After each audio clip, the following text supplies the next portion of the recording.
welcome back to my film and TV channel. You're all staying safe and well, and we've got a fourth in a franchise here, a fourth film in a franchise. I'll tell you now, the critics don't like this and the public a little bit mixed on it, but yeah, I won't spoil it totally by telling you what I think about this, but it's a film I wasn't exactly enthused going in to watch it, but I might have changed my mind a little bit when I did watch it. As I said, I'm probably going against the grain. Generally, it's not been as appreciated perhaps as I may appreciate it. Anyway, let's get on with it. We're going to talk about something called Expend4bles. Yes, but where the A is a 4, or also known as the Expend4bles 4, of course. So very, very clever. Indeed it is. 103 minutes.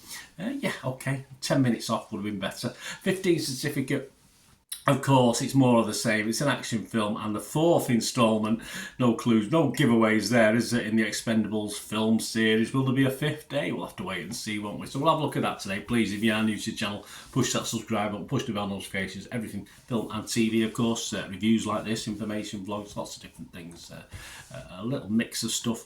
Even quizzes occasionally as well. There won't be a quiz on this one, so you don't have to listen intently, but there you go. So please, if you can give us your support, share your comments on anything to do with this or anything to do with film and TV, and if you've got just a split second to push that like button, it's much appreciated by us guys who do these things.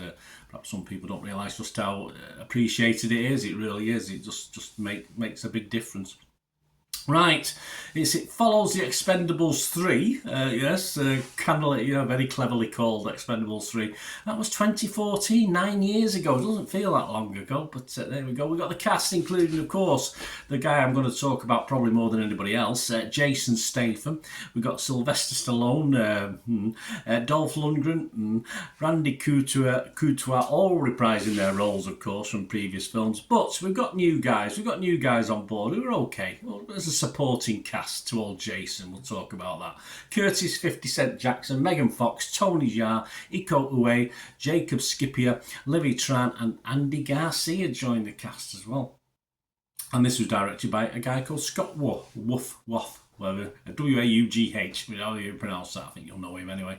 And this was available generally worldwide from the 23rd of September. I think it had a little sneak release in China a week before. Why? I don't know, perhaps they part-funded it, I'm not too sure. It's about a $100 million budget. More of that again in a moment. What about the scores? Well, all these scores are at the 26th of September 2023, 10 AM. As I said, a little bit of a mixed bag generally, but the critics, not very impressed. Rotten Tomatoes, 14% positivity. That's 94 critics. Only 14% of them were positive about this film. An average rating of a pathetic 3.5 out of 10. The audience, though, liked it a lot more. Yeah, the audience liked it. 70% positivity. Yeah, I'm with them.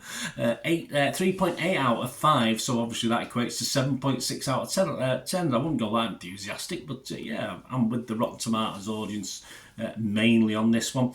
And of course, there was 13 fresh and 81 rotten. Not great. The consensus reads solid work from Jason Statham. It is, and some halfway decent set pieces aren't enough to make up for Expend4bles 4's lacklustre action and cheap looking effects. I thought they were alright. Hey, have you not watched Marvel and DC stuff that spent billions and they still come up with naff effects? I thought it was alright.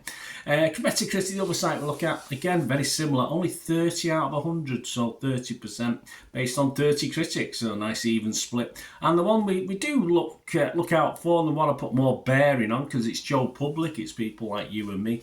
Of course, Internet Movie Database, over 4,000 scores and reviews. And a sad looking 5.2 out of 10. So not great, not fantastic.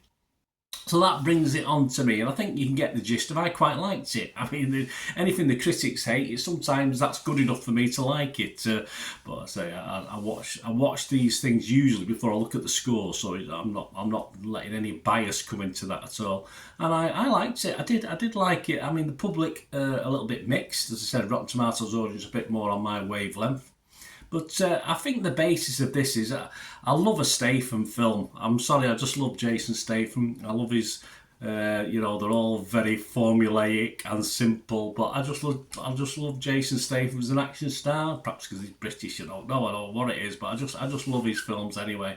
So for me, Despite the ensemble cast, some new guys coming in, this is a Statham actioner for me, and so I've thoroughly enjoyed it. I'm not the biggest pure action film fan. If you ever watch any of my vlogs, guys, I like a good story. I'm not going to say there's a great story to this. It's basically an action thriller, but for me it ticked all the right boxes, and a lot of criticism, as I said, about the special effects. I thought they were fine. The sequences, the action sequences, I thought they were pretty solid. For me, yeah, possibly. I might not go back and watch them again, but for me, possibly. My memory sort of says that Statham's a bit more prominent in this than the other three. I might be wrong. As I said, it's my old memory now. I'm getting old, guys, and the last film was 9 years ago. But I thought this was the best of the four, possibly. As I said, I don't think I'm infused over any of the others. I'm not going to infuse great over this. I just think if you like Jason Statham and action films, I think this is a solid effort. Simple action thriller stuff. A big budget, as I said, 100 million. But does that matter to us? I don't care what they spend. It's like buying a footballer, isn't it? You spend 100 million on him as long as he does the job. I don't care how much someone spends on him. If they've got the money to spend, if they've got the money to put on a budget for this, and they come out with an half decent action thriller, I'm happy with it. If they spent 20 million on it, 100 million or 200 million, it doesn't bother me. Of course, the film companies look at it differently because this could end up being a bit of a turkey. It's not exactly raking it in just at the moment at the box office, and if it costs 100 million, it means it's got to make about 300 million back to break even. There's a possible danger that this won't. But for entertainment, for me, I liked it. I'm not bothered as to how much it cost. So my scores, yes, I think you're going to get the gist that they're going to be positive, aren't you? I'd be fresh on Rotten Tomatoes. I'd push that to 15 fresh. I'd be positive on Metacritic. I'd increase that a little bit. And I'm going to give it, a 6.5 out of 10. I'm not going to go mad, as I said, but it's certainly better than watchable. For me, it's better than watchable. So I'm going to go for 6.5 out of 10 for this little Jason Statham actioner, I'll call it. As I say, less an Expend4bles and more a Jason Statham film for me, but that's just my opinions watching it. Let me know what you think, guys. It's great to hear from you. Till we meet again, that's one thing, don't I? Please stay safe, everyone. Bye for now.